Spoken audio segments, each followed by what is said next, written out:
Det her er min første YouTube-video i sådan noget 3 år.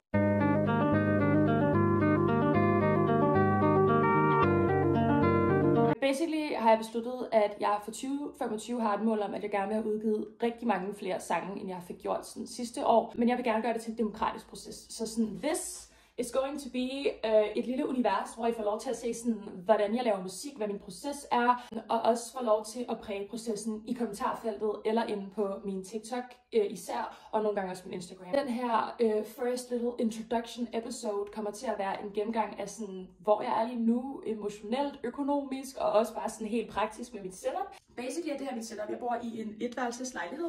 Så jeg har et klaver, som jeg har købt, og en guitar, jeg fik gratis af en udfordring genbrug. Don't ask, I have so much lore. En lille indspilningsbooth her med et mikrofonfilter, en kondensatormikrofon, nogle virkelig crusty høretelefoner. Sådan, guys, jeg er nødt til sådan at skrue på den her, for at det overhovedet virker. Altså for at der sådan nogle gange er lyd, for ellers kan jeg ikke høre mig selv mix ordentligt. Så det har jeg også overvejet, at jeg skal investere i, men jeg har ikke så mange penge, jeg kan ikke overskue det, for jeg føler, at der er virkelig mange ting, jeg gerne vil opgradere. Men jeg ved bare ikke sådan, om jeg kan, om jeg kan overskue det.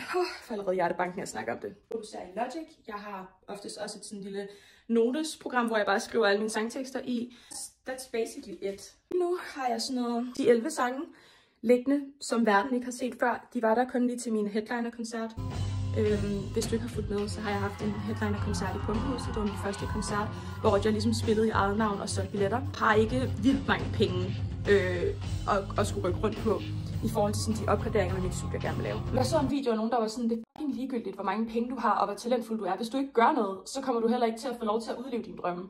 Så jeg tror også, sådan, mit mindset lige nu er bare sådan handling. Handling. Sådan, jeg har bygget en platform med 80.000 følgere på min TikTok og Instagram, ved vitterligt bare sådan at filme på den her telefon, uden noget lysudstyr, uden noget mikrofon. Jeg har vitterligt bare handlet ud fra sådan det, jeg havde lyst til, og ud fra et ønske om at connecte med mennesker. Så sådan, that's what I'm gonna do. Og så kommer vi til at se, hvordan det sker. Jeg har elsket at arbejde i stilhed, og sådan ikke fordelt min musik rigtig med nogen, fordi at jeg ligesom har kunne sådan finde ud af, hvad for en lyd jeg har, hvad det er her på hjertet.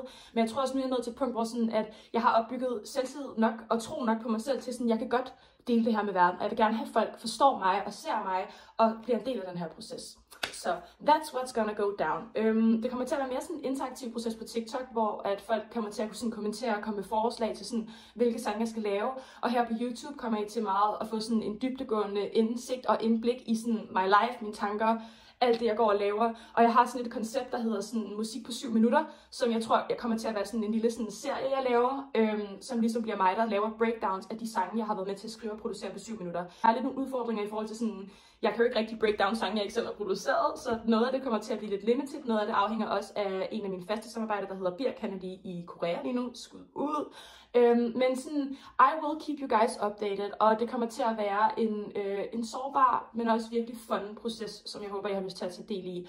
Og I kommer til at være med til at bestemme, hvilke sange der skal ud, hvilke nye sange jeg kommer til at skrive i år. Så sådan, hvis du gerne vil være med til, og hvis du gerne vil være en del af mit musikunivers, then this is the place to be. Og især også TikTok, og nogle gange Instagram. Instagram bliver nok også sådan ret meget hverdags shitpost på mine stories, så det kan I også se frem til.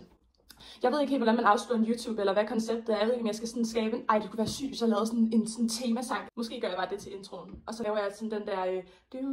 du ved, sådan den der musik, og så sådan bjergtoppe, mens jeg bare sådan snakker omkring sådan sygt filosofiske, slægagtige ting.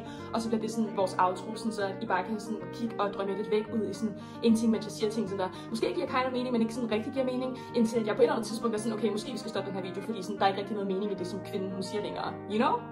Anyways. Tro på dig selv, tro på dine drømme, og husk på, at det ikke er de mest talentfulde mennesker, det er ikke de mest talentfulde mennesker, eller nødvendigvis de mest deserving mennesker, som der får lov til at udleve deres drømme. Det er oftest de mennesker, som der har modet til at gå efter det, som de drømmer om. Og også mennesker, der er født i Vesten og har penge og økonomiske og sociale ressourcer, fordi sådan kapitalisme og systematisk ulighed og sådan ting. Anyways, bye! Husk at følge mig på min YouTube og min, jeg siger det ikke subscribe, oh my god, jeg føler mig som om jeg er i 2008. Husk at subscribe til min YouTube-kanal, og også min TikTok og min Instagram, og farvel, jeg har autisme. Hej hej!